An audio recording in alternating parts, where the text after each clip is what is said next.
Prologue. 519 new Terra years before the Great War, Queen Diarith sat in the royal garden under 3 crescent moons on a warm summer evening taking her tea. The second of 2 suns had just dropped below the western mountain line, and the sky dimmed to hues of pink and dark blues. Her chair was turned to face east, as she preferred, so to keep the asteroid belt ringing her world in view. She enjoyed watching the blue, green, and red lightning flashes that danced around the stones in the darkening night sky. Something is wrong, she thought, as there was something different in the pattern of the dancing lights. With a hand that shook slightly with advancing age, she took a firm hold of a small, fist-sized white crystal. The world around her changed as the seer's stone gave her a vision of the future. The Queen's eyes clouded over as she witnessed images from a future so far distant that they fractured into disconnected and conflicting events. She breathed in deeply in a practiced manner. She slowed her heart, and in turn, her mind, allowing the images to flow into separate paths and more evident stories. Her visions often appeared like places reaching from diverging paths through a dark forest. Every fork in the road represented an individual's choice. The outcome that would result from the choices made were difficult to determine. Tempered wisdom was required to see the future that each chosen path would bring. The path before her fractured into 3. The first one opened to a world devoid of life. It was cold, and there was nothing more than death. She need not see any more. The second was a blur, images out of focus, but screams of panic and cries of children in pain could be heard in the distance. Her heart physically hurt to witness such agony, but she continued on to the path. Sorrow filled her as she came to understand what she was seeing.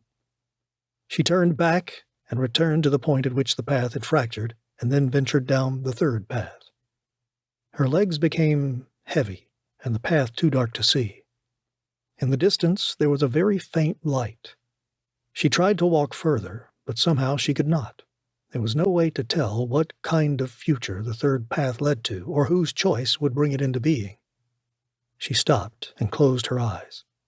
There was an aroma in the air like none she had ever smelled before, yet she knew it well. It was not of her world, but that which her ancestors and distant descendants would know. "Miracagale," she whispered to herself as she identified the flower from which the honey-sweet scent originated. It did not tell her anything about the 3rd path other than some life would have a chance.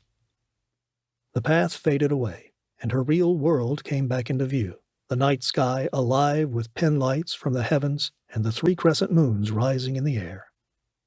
The small round stone table where she took her evening tea in the garden had a stack of parchment paper, an ink bottle, and a quill on the right side next to her stone.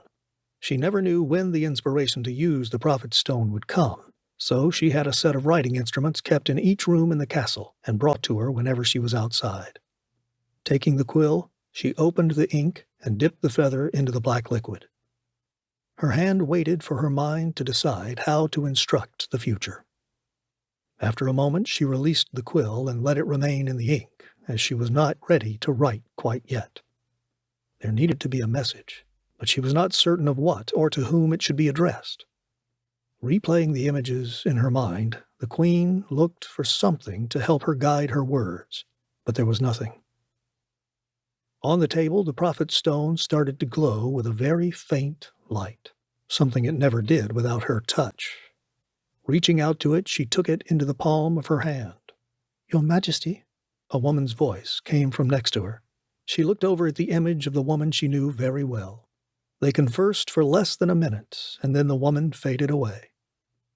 Queen Diarith knew what she was to say to the future, and to whom she should write the warning. "My dear Commander,"